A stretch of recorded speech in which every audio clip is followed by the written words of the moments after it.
पर्यावरण मंत्री भी हैं और 2 महीने पहले 3 महीने पहले या अभी भी कभी कभी दिल्ली एनसीआर गुरुग्राम का जिक्र हो जाता है प्रदूषण के मामले में।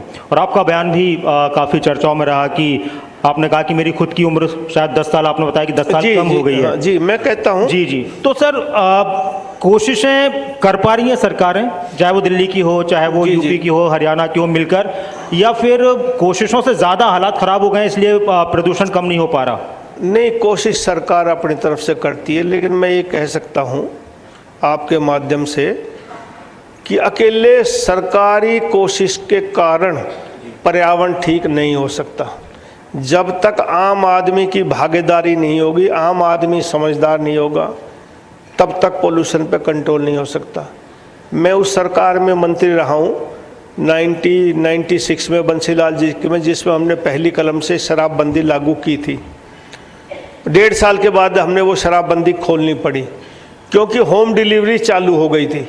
सरकार का भी रेवेन्यू का नुकसान था क्योंकि लोगों ने उसका समर्थन नहीं किया, लोग नहीं मानते थे। तो पर्यावरण का मुद्दा भी ऐसा ही है। सबसे ज़्यादा मैं प्रचार करता हूँ आज भी एज एनवायरनमेंट मिनिस्टर, और जब मैं चुनाव से पहले जब प्रत्याशी था और प्रत्याशी से पहले भी मैं ये कहा करता, गुड़गांव में बहुत सी, हमारे जो मेरी विधानसभा है उसमें बहुत सी गेटेड कॉलोनियाँ हैं, कई सौ गेटेड कॉलोनियाँ, सारे सेक्टर उसमें। तो मैं कहता था यार वोट कम दे देना लेकिन पर्यावरण को ठीक करो।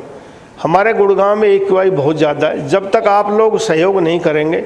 और सबसे ज़्यादा जो मैं मानता हूँ अपने व्यक्तिगत तौर पर, और कुछ साइंटिस्टों से भी बात होने के बाद, लोग तो कह देते हैं पराली से धुआं होता है, वो 4% से ज़्यादा नहीं होता, और कई बार तो पराली जलना बंद हो जाती है, उसके बाद भी पोल्यूशन होता है। मेरा अपना आकलन, निजी आकलन ये है कि 40% पोल्यूशन इस पॉलीथीन सिंगल यूज प्लास्टिक के चलन से होता है।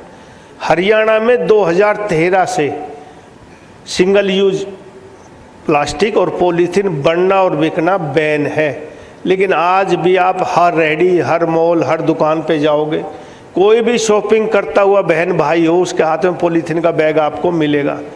यदि जब तक ये प्रचलन लोग बंद नहीं करेंगे साहब, तो पोल्यूशन कम नहीं हो सकता।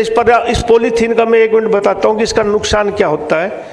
कि ये पॉलीथीन जब हमारे घरों में जाता है तो हमारी माँ, बहन, बेटियाँ या कोई पैसे वाला संपन्न लोग हैं तो अपने घर में जो मेड रखते हैं, वो रोटियां बनाती हैं तो सब्जी काटते टाइम उस पॉलीथीन बैग में बची हुई सब्जी डाल देती है, कूड़ा करकट गांठ मार के डाल देती है।